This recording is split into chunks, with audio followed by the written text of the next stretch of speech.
next thing I'm prompted to share with you is I'm not going to assume you don't paint, but I'm being shown for you to do something artistic regularly. Painting Okay. is the one particular symbolic point that I was given to show, not that it has to be painting exactly, but some form of artistic expression. Do you have something that you like along those lines? No, I don't. Okay. But Photoshop is looking the goods at the moment. Photoshop meets the criteria.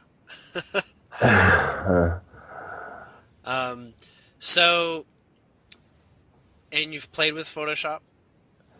So you're familiar with the um, tools enough? Look, me and Photoshop have got a love and hate relationship. Okay. It's the only program, Julian. When I get on it, it makes my blood boil. Well, how about this? How about you do photography and Yeah, then use Photoshop for light manipulative artistic developments? yeah, Okay? Um, this would work really well for as long as you can find yourself a subject material to take pictures of. And that's a different story. I'm going to recommend that you, in order to limit the number of things you choose to take snapshots of value, is try to take snapshots of wildlife. So at the start, it's going to be like squirrels and birds, or people walking their dogs. yeah. Okay, but go for that at first, and try to take photography that either include your very favorite people or people that don't know that they're being taken pictures of. So basically distance pictures. I don't know if you have a zoom lens, but that's probably what it would require. Okay. Um, and so when I say wildlife, start with wildlife. Get yourself, a day or two of practice into that, because they are they're difficult to catch versus humans that don't move so quickly. Um, but you'll want to go places where your only job is to capture people when they're smiling or when you feel that they are deep in thought. One or the other is what you're looking for. So go to a place where people entertain themselves, like the park, or maybe somewhere near to where people eat outdoors, something along those lines, or the beach. Oh, Okay? yep. Now, when it comes down to Photoshop, you might say the picture's complete, the picture's good. Um, Find a way to sort of like emphasize the points of importance in the picture. Just find ways either through color or cropping or using blurring to make it look like there's a lens focusing effect going on, or working with the colors in an isolated area, things like this. But prepare these in such a way that you're prepared to be interested in framing some of these. Like you think it's a really nice picture. You think it's something that not just yourself but others would enjoy. Not that you have to frame it, but just in that direction. Okay? Yeah, just on that too, Julian. Yes. I've had a lot of imagery stuff with sacred circuits and stuff like that. I always have, but now it's been more prominent. Mm-hmm. Worth playing around with them as well. Mm-hmm. So when it comes to those, Yeah, you may not be the best artist by hand to terrible. draw them out, but you can draw it out by hand enough to work with your network to help you find that which you can get more of that.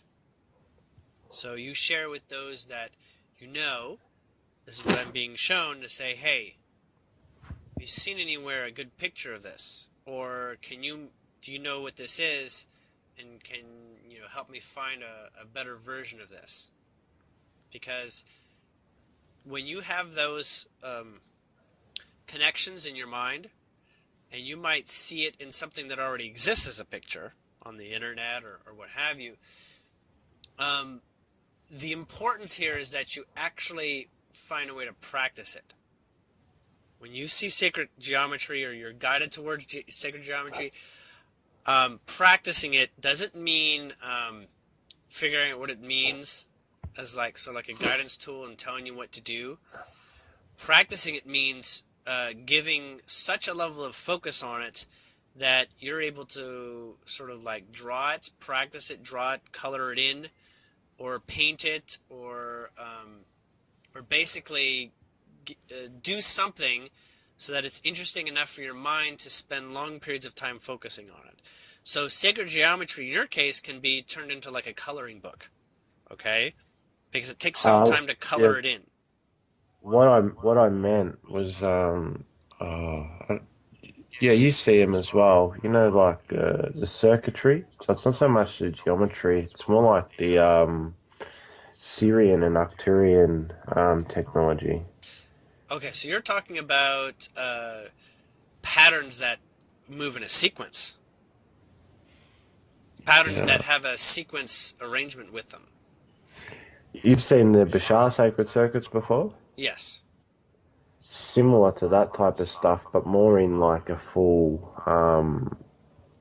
collage or stuff like that. Hmm. So what's been coming through when I've been working on people, I don't even know what type of work I'm going to call it yet, but let's just say template, for instance, is where they're at the moment. I can see the breakdown in the circuits, Hmm. and then when I have a look at their template, I see what needs to the imagery that needs to kind of go on and replace that, and then let it work in with that. So yeah, that's why I was asking, because I was told a while ago I just to see. be careful even drawing that in 3D because it Um, has the capacity of burning people out. Correct. So you actually, no, I'm getting very clearly, you are to begin drawing them out, if only just to identify them on paper.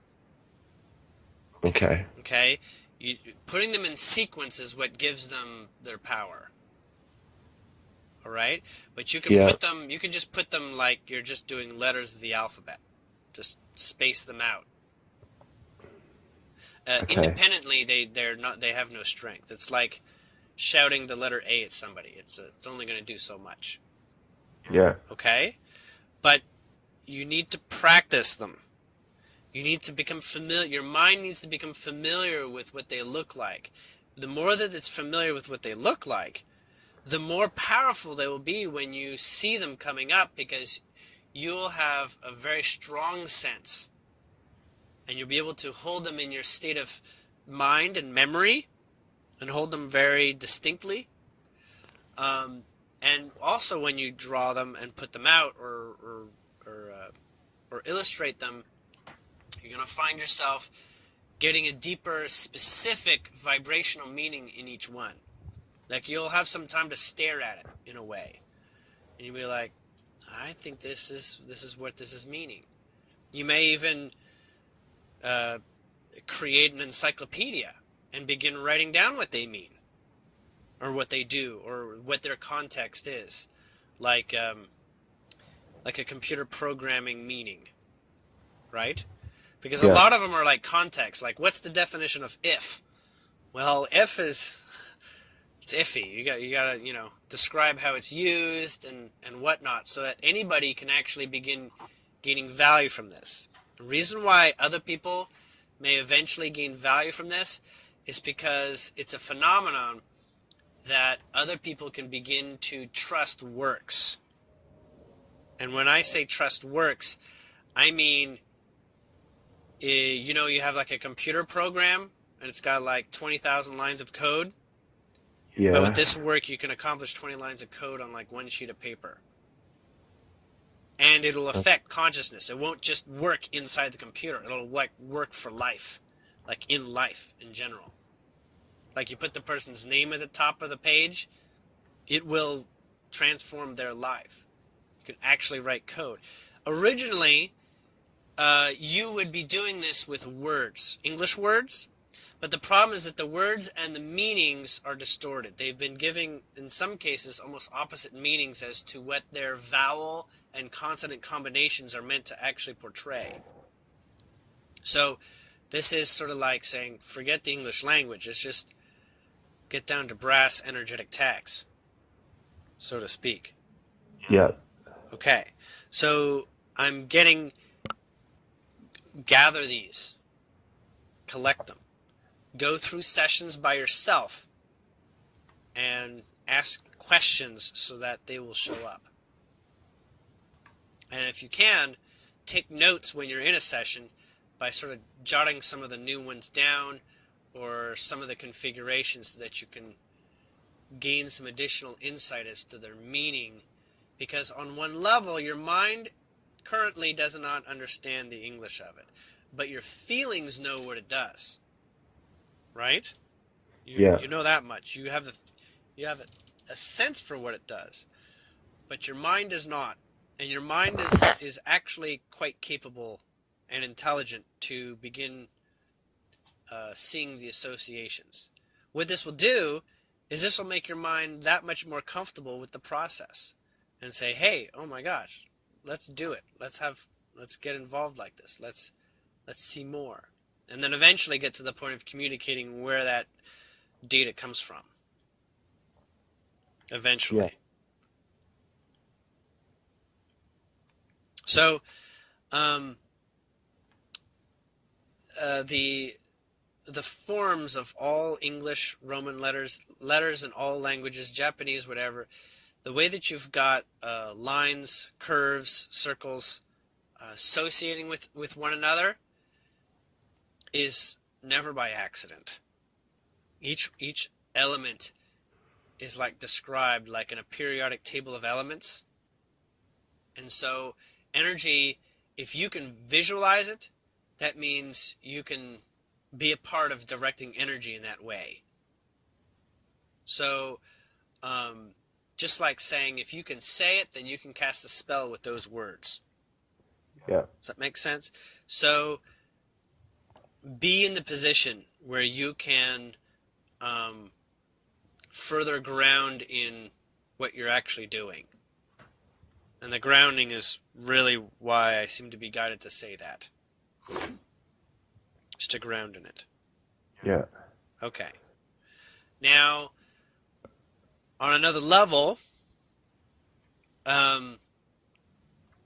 some of these you're going to find are show up more often than others. Like the letter the or something, the word for the or something like that. Yeah. Not that there probably is one in your case, but some will be showing up more often than others. These, we'll just call them important subject matter. And to give more thought time as to what they mean. So if anything, if you start taking notes on them, you should be starting with those ones, the ones that you see more often than not. And some of them are just circles. Like you just see like a circle. It's not like, it's just a circle, but it's not a zero. It has its own meaning. Yeah, that's what I mean. And like I can have the circle, and then underneath it, there could be like a dot, kind of like half a triangle, and then it moves off to the right, and then whatever. It's as you could imagine, it gets very it gets intricate. It It gets intricate and very big very quickly, and then it's like, whoa, dude, just back over into first gear, just slow down. So, like I said, each one of them is like describing a letter of the alphabet, in a way. Yeah. But there is a limited number of them. Some of them might be quite rare, but there is a limited number of them. So, you can get to a point where not only can you see them in your sessions, but you'll be familiar with writing them down and have something that you can share, so long as you're following the actual configuration that you were shown. As long as you're able to visualize and see, like, yep, I saw this, I definitely saw this, then this, and you can see it showing up on the page in front of you as you're doing it. You'll eventually get to, I want to say literally writing it the way you always felt guided to do it. Not only that, but it's going to help you develop telepathy as well. So, sacred geometry is involved in the universal language. And universal language is a symbolic language. This is how you work with ETs, this is how you work with other Yeah. beings that prefer not to talk but to speak through symbology. And geometry is like a common language. Now, it's not that everyone uses the same exact script that you're getting, but it will not be far for them to understand it if they choose to. Okay? Yeah. It, like I was saying earlier, English and other languages has been intentionally convoluted. Well aware of that. And so it's less effective for true functional change.